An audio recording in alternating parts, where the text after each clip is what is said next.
ہر قسم کے روحانی جسمانی مسائل اور وظائف کے لیے پیر اقبال قریشی چینل کو سبسکرائب کریں۔ اللہ نے ان آیات کے اندر دو چیزوں کو بیان بھی فرمایا اور ایک چیز کی خاص تاثیر بھی رکھی۔ تاثیر تو یہ رکھی ہے کہ اگر میاں بیوی کے درمیان آپس میں نفرت، جھگڑا، بد اخلاقی پیدا ہو جائے اور ایک چھوڑ کے چلا جائے یا چھوڑنے پر آمادہ ہو اور بالکل ان میں دوری آنی شروع ہو جائے، تو اس آیت کریمہ کی برکت سے اللہ تعالیٰ ان کو ایک فرما دیں گے اور آپس کی نفرت کو ختم فرما دیں گے۔ اللہ تعالیٰ نے یہاں جو ذکر کیا وہ تخلیق کا کیا کہ میں دوبارہ زندہ کروں گا۔ یہ ایک ایسا عقیدہ تھا کہ دوبارہ زندہ ہوں گے، یہ مشرکین مکہ نہیں مانتے تھے۔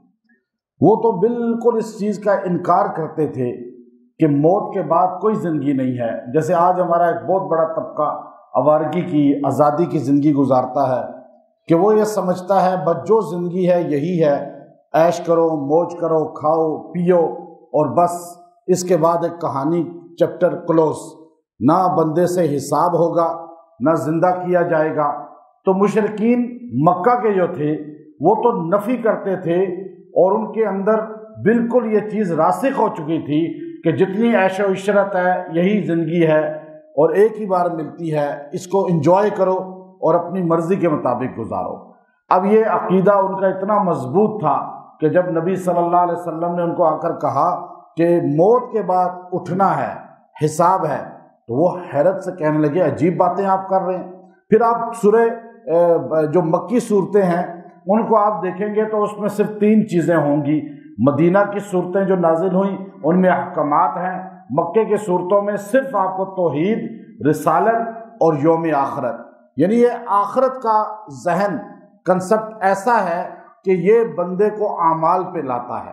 اگر ہم یہ ذہن سے نکال دیں کہ موت کے بعد کوئی زندگی نہیں تو پھر ہمیں محنت کرنے کی کیا ضرورت ہے؟ اب آپ کو کیا ضرورت ہے یا مسجد میں بیٹھ کے اعتکاف کریں یا ہم سردیوں میں جو ہے اس طرح مشقت اٹھا کے ٹھنڈے پانی سے وضو کریں یا گرمیوں کے روزے رکھیں یا یہ بستر اٹھا کے جیسے لوگ تبلیغ میں پھرتے ہیں یہ پھرنا شروع کر دیں؟ ہمیں تو پھر اسی طرح کلب والوں کے ساتھ ہم پھرتے، ناچنے والوں کے ساتھ ہوتے، شراب پینے والوں کے ساتھ ہوتے، موج مستی کی زندگی گزارتے۔ آخر وہ بھی انسان، ہم بھی انسان، ان کے بھی وہی اعضاء، ہمارے بھی وہی اعضاء، ان کی بھی وہی ضرورتیں، ہماری بھی وہی ضرورتیں۔ دنیا میں جس ملک کے اندر آپ چلے جائیں انسان ایک ہی جیسے ہیں، ضرورتیں ایک ہی جیسی ہیں، نیچر ایک ہی جیسی ہے، جبلت ایک ہی جیسی ہے اور خواہشات نفسانی ایک ہی جیسے ہیں۔ انسان میں بھی ہیں، جانور میں بھی ہیں، لیکن انسان میں جو آخرت کا یقین رکھتا ہے، جو نبی کی تعلیمات کے قریب ہو جاتا ہے، تو پھر وہ اتنا ہو جاتا ہے کہ وہ اپنی خواہشات کو کنٹرول کرنا جان لیتا ہے۔ باقی ہوتی سب کے ساتھ ہیں۔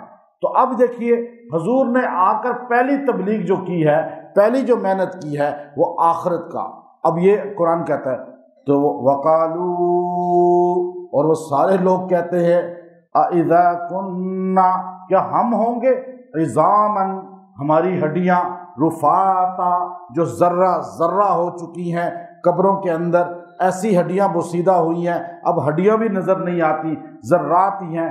أَإِنَّا لَمَبْعُوثُونَ، کیا ہم دوبارہ مبعوث ہوں گے خلقاً جدیدہ، نئی طرح سے، یعنی مر کے ختم ہو کر پھر دوبارہ زندہ ہوں گے؟ کل، میرے پیغمبر آپ ان سے کہیے، کونوا حجارہ، تم ہو جاؤ حجارہ، پتھر، او حدیدہ، یا لوہا بن جاؤ۔ ہڈیاں تو تمہاری ہے نا، میں ان کو زندہ کروں گا، اس میں تو روح ہے، کہیں نہ کہیں کنیکشن ہے۔ اب آپ دیکھیے سائنس آج کہتی ہے، سائنس کہتی ہے کہ انسان کے جسم سے یہ جو بال گرتا ہے اس میں کئی عرصے تک روح رہتی ہے، انسان کی باڈی کے ساتھ اس کا کنیکشن رہتا ہے۔ اس لیے ہمارے آقا صلی اللہ علیہ وسلم فرمایا ناخنوں کو، بالوں کو جو جسم سے نکلتے ہیں بالخصوص خواتین کے، ان کو مٹی میں دفن کرو۔ کیوں؟ اگر آپ باہر پھینک دیں گے، بلیاں، کتے، چوہے، جانور، شیطان، جنات شکلیں چینج کر کے اگر گندگی کے ڈھیر پہ پھر رہے ہیں، وہاں پر کچھ کھا رہے ہیں، تو وہ آپ کے ناخن اور بالوں پر اگر انہوں نے آ کر اپنا اثر ڈال دیا تو جہاں بھی آپ ہیں آپ پہ اس کا اثر پہنچ جائے گا۔ اب یہ بات تو پکی ہے، مسلم بات ہے یہ۔ تو اب آپ دیکھیے کہ سائنس نے آج کہا، اللہ نے اس وقت کہا یہ تو ہڈیاں ہیں جن کے ساتھ تمہارا کنیکشن ہے، تم چاہے لاکھ سال مرے ہو، لاکھ سال بعد بھی یہ ہڈی مٹی کے اندر سے زندہ ہوگی، اس میں تو روح کا کنیکشن ہے۔ لیکن میں آپ سے کہتا ہوں میرے پیغمبر، آپ ان سے کہیں قل کونوا حجارہ، تم پتھر بن جاؤ، او حدیدہ یا لوہا بن جاؤ، او خلقم یا کچھ ایسا بن جاؤ، مما یکبرو جس کو تم بہت بڑا سمجھتے ہو کہ یہ بن جاؤ تو پھر زندہ نہیں کیے جائیں گے، شیشے کے بن جاؤ، کچھ اور چیز کے بن جاؤ، فی صدورکم اپنے دلوں میں جس کو بہت بڑا سمجھتے ہو کہ یہ اب یہ چیلنج قیامت تک ہے۔ آج سائنس نے ترقی کی ہے، کہا آج کچھ بن جاؤ، تم یہ بن کے دکھا دو۔ اب مائیکل جیکسن نے کیا کیا؟ اپنے آپ کو بند کیا، ڈاکٹروں کی ٹیمیں رکھ لی، اس نے کہا موت نہیں آنی چاہیے، مجھے 150 سال زندہ رہنا چاہیے۔ لیکن زندگی موت دینے والا کون ہے؟ اللہ ہے۔ ساری دنیا کی تدبیریں فیل ہو گئی، ساری دنیا کے لوگ، کوئی بھی مرنا نہیں چاہتا، لیکن موت آ جاتی ہے۔ اب عقل مند کون ہے جو موت کی تیاری کرتا ہے؟ ہم یہاں کیوں بیٹھے ہیں؟ یہ ساری محنتیں کیوں ہیں؟ ہم کل کی تیاری کر رہے ہیں، آج کی نہیں۔ آج تو زندگی گزر رہی ہے۔ اصل عقل مند وہ ہے جو کل کو سامنے رکھے۔ تو اب فرمایا تم وہ بن جاؤ جو تم دل میں بڑا سمجھتے ہو۔ ایک بابا آ گیا، اس کی 70-80 سال عمر تھی، یوں ہڈی اس کے ہاتھ میں تھی۔ امام ابن کثیر البدایہ میں لکھتے ہیں وہ بابا آ کے کھڑا ہوا، اندر بھی نہیں آیا، تکبر ایسا تھا اور نبی صلی اللہ علیہ وسلم کے خلاف ذہن ایسا تھا کہ یہ جس سے بات کرتے ہیں وہ انہی کا ہو جاتا ہے۔ وہ یہ سمجھتے تھے کہ یہ جن کے ساتھ بات کرتے ہیں، آج لوگ کہتے ہیں کہ ان سے دور رہنا، کیوں کہ ان کے قریب جو جاتا ہے وہ پھر انہی کے ہتھے چڑھ جاتا ہے۔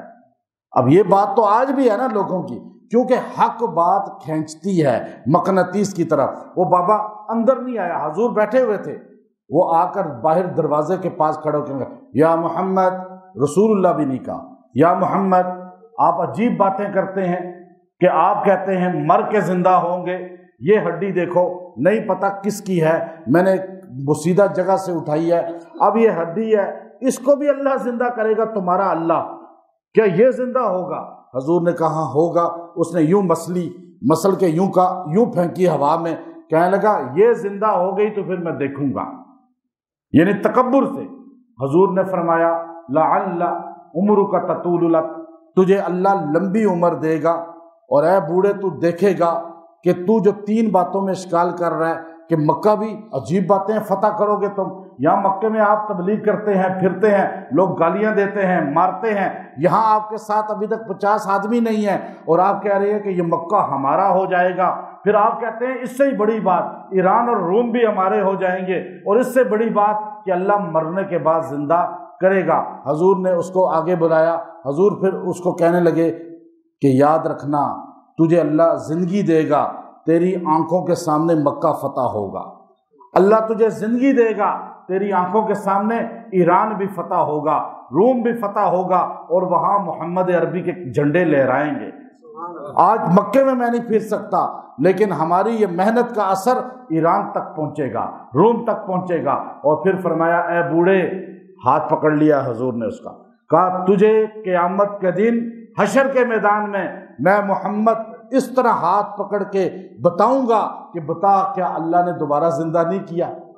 اور وہ آگے سے کہنے لگا دیکھی جائے گی، نہیں مانی، لوٹ گیا۔ اس کے بعد مکہ بھی فتح ہو گیا۔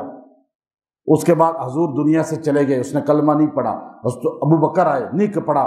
عمر آئے، عمر رضی کے 6 سال خلافت کے، ایران بھی فتح ہو گیا، روم بھی فتح ہو گیا۔ بوڑھا زندہ تھا، یہ بال بھی سفید ہو چکے تھے، یہ آنکھوں کے پلکیں بھی سفید ہو چکی تھی، کمر جھک چکی تھی، 100 سال سے متجاوز ہو چکا تھا۔ اور اس وقت وہ لاٹھی ٹیکتا ٹیکتا مدینے کی مسجد میں آیا، عمر مجھے کلمہ پڑھا دو۔ حضرت عمر نے کہا کہ کلمہ پڑھنے آئے ہو؟ کہا میں نے دیکھ لیا مکہ فتح ہو گیا، میں نے دیکھ لیا کہ ایران بھی فتح ہو گیا، روم بھی فتح ہو گیا، اب ایک قیامت باقی ہے، مجھے یقین ہے محمد عربی جھوٹ نہیں بولتے۔ اس نے کہا کلمہ پڑھا، حضرت عمر نے کلمہ پڑھایا۔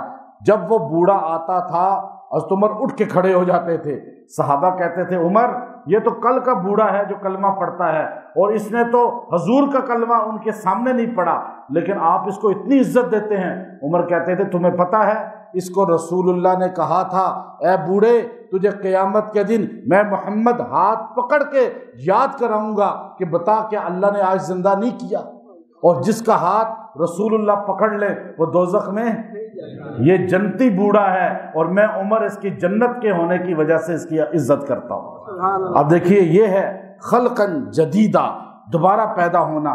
تو فرمایا بتاؤ تو صحیح تم کچھ بھی بن جاؤ جس کو تم بہت بڑا سمجھتے ہو اپنے دلوں میں، فَسَيَقُولُونَ مَن يُعِيدُنَا، تو پھر یہ کہتے ہیں کیسے لٹھائے جائیں گے، پھر بھی کہتے ہیں، اللہ نے چیلنج کیا پھر بھی کہتے ہیں قُلِ الَّذِي فَطَرَكُمْ أَوَّلَ مَرَّةٍ، اسی طرح پیدا کروں گا جیسے پہلی بار پیدا کیا۔ جب پہلی بار تمہارا ڈیزائن ہی نہیں تھا تو میں نے پیدا کر دیا، اب تو تمہارا نقشہ ہے، اب تو تمہارا ڈیزائن ہے، اب تو تمہاری باڈی کا ایک اللہ کے پاس ایک مجسمہ ہے، خاکہ ہے۔ فرمایا جب ڈیزائن نہیں تھا تو پیدا کر دیا، تو اب کیسے نہیں کر سکتا؟ فَسَيُنْغِضُونَ إِلَيْكَ، پھر وہ گردنیں مٹکاتے ہیں۔ تکبر، جس نے نہیں ماننا ہوتا نا تو وہ قرآن سن کر بھی نبی کو دیکھ کر بھی نہیں مانتا، اور جس نے ماننا ہوتا ہے وہ گھر بیٹھے بھی ہدایت پہ آ جاتا ہے۔ تو فرمایا فَسَيُنْغِضُونَ إِلَيْكَ رُؤُوسَهُمْ، یوں گردنیں مٹکاتے ہیں، سر لٹکاتے ہیں، اور آگے سے اکڑ کے کہتے ہیں وَيَقُولُونَ مَتَاهُ، بتاؤ پھر کب ہوگا، یہ مر کے جینا کب ہوگا؟ تو میرے پیغمبر قل، آپ ان سے فرمائیے عَسَىٰ، بہت قریب ہے، ان یکون قریبا، بہت جلد وہ تمہیں نظر آ جائے گا۔ جو مر گیا اس کی قیامت قائم ہو گئی، جو مر گیا اس کی قیامت ہو گئی۔ وہ قیامت کب آئے گی؟ اب ہمیں اس میں نہیں پڑھنا چاہیے، جو مر گیا من مات فقد قامت قیامتہ، جو مر گیا اس کی قیامت قائم ہو گئی۔ تو فرمایا وہ بہت قریب ہے، یوم، اور ایک بات یاد رکھنا، یوم یدعوکم، جس دن ہم بلائیں گے، اور فتستجیبون، ہم جب سور پھونکیں گے، ہم جب قیامت کے دن سارے مر چکے ہوں گے، اللہ ملک الموت کو بھی موت دے دے گا، اللہ عرش کے فرشتوں کو بھی موت دے دے گا، اور پھر اللہ تعالیٰ سب کو مارنے کے بعد فرمائیں گے این الملوک، کہاں ہیں بادشاہ، این المتکبرون، این الجبارون۔ 8 لاکھ سال، ابو اللہ سمرقندی تنبیہ الغافلین میں 8 لاکھ سال گزر جائیں گے، کوئی نہیں بولے گا، ہوگا تو بولے گا۔ پھر پوری کائنات میں اللہ وحدہ لا شریک ہی ہوگا، پھر اللہ کہے گا للہ الواحد القہار، میں ہی تو ہوں اکیلا، اور ہے کون؟ تو آج جس نے اللہ کو مانا وہ تو اس دن عیش کرے گا، ورنہ کیا ہوگا؟ یوم یدعوکم، جب اللہ سور پھنکوائے گا اسرافیل سے، ایک سور ہوگا مارنے کے لیے، ایک سور ہوگا دوبارہ زندہ کرنے کے لیے، اور ایک ہوگا جمع کرنے کے لیے۔ تو فرمایا جس دن ہم سب کو بلائیں گے، فتستجیبون، تو سارے آئیں گے ہاں ہم نے مان لیا، اجابت کے ساتھ، یعنی تابعداری کے ساتھ۔ آج اذان سنتے ہیں نہیں آتے، لیکن اس دن سور سنیں گے اللہ کی، اللہ نے بلایا ہے۔ یہاں تک کہ امام قرطبی اور علامہ علوسی، تو تفسیر روح المعانی کے اندر علامہ علوسی لکھتے ہیں کہ اس دن کافر بھی اللہ کی مان کر آپ دوڑیں گے اور کہیں گے سبحانک و بحمدک، سبحانک و بحمدک۔ یہ جملہ کافروں کی زبان پر ہوگا، چونکہ وحشت اور جہنم، اللہ کا غضب، اللہ کی طاقت، فرشتوں کا جرمٹ، یہ سب دیکھ رہے ہوں گے، تو اس لیے کہیں گے سبحانک و بحمدک، سبحانک۔ لیکن فرمایا آج کافروں کی زبان سے کلمہ حق بھی ان کو نجات نہیں دے گا، کیونکہ دنیا میں انہوں نے اجابت نہیں کی، اذان سن کے نہیں آئے، قرآن سن کر قریب نہیں آئے، اسلام سن کر اسلام کی طرف نہیں آئے۔ وَتَظُنُّونَ، اور پھر جو ہے حمد کرتے ہوئے آئیں گے، یہ بھی فرمایا، اور گمان کریں گے إِن لَبِثْتُمْ إِلَّا قَلِيلًا، کہ جو آج سے آدم علیہ السلام کے زمانے میں حابیل اور قابیل قبروں میں اترے، نوح علیہ السلام کے زمانے میں سام، حام، جو ہے یافس آپ کے بیٹے، اور پھر اس زمانے کے لوگ، کروڑوں سال گزر گئے، اور آگے کب تک ہے اللہ جانتا ہے۔ یہ جو سارے کے سارے اٹھیں گے تو یہ سارے یہ سمجھیں گے وَتَظُنُّونَ گمان کریں گے إِن لَبِثْتُمْ إِلَّا قَلِيلًا ہم رہے ہیں قبروں میں بس ایک مختصر وقت دن کا، یعنی آدھا دن ہم قبروں میں رہے ہیں۔